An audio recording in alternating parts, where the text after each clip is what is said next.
Prostate ग्लँडवरती सूज आले म्हणजे काय, तुमचं PSA वाढला आहे, सोनोग्राफीमध्ये दिसते, याच्याकडे अजिबात दुर्लक्ष करू नका तुम्ही. वेळेस औषध गोळ्या खाल्ल्या तर कमी करता येईल. जर लेट झाला असेल तर सर्जरीशिवाय ऑप्शन नाही आहे. जर वेळेवर सर्जरी केली तर भविष्यात होणारा कॅन्सरचा रिस्क तुम्हाला टाळता येऊ शकतो मंडळी. आता काय सांगतो, वयोवृद्ध माणसांमध्ये हे जनरली होतं. आता वयोवृद्ध माणसांमध्ये अनेक कारणे आहेत, पण जर ते पहिल्यांदा थोडा थोडा त्रास होत असतो, ते कशाला सांगावं असं त्यांना वाटत असतं, पण ते लवकर सांगत नाहीत, खूप असं तटवून ठेवतात ते. आणि नंतर जास्त झाल्यावर ते जेव्हा सांगतात तेव्हा आपण PSA म्हणजे त्यांची टेस्ट करतो, सोनोग्राफी करतो, त्याच्यामध्ये त्यांना आपल्याला कळतं की त्यांना PSA वाढला आहे.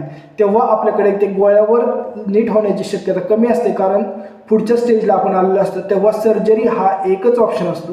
तर कृपया असं कोणाला झालं असेल तर लवकरात लवकर आपल्या डॉक्टरांच्या म्हणण्यानुसार सर्जरी करा आणि कॅन्सरचा त्रास टाळा. धन्यवाद.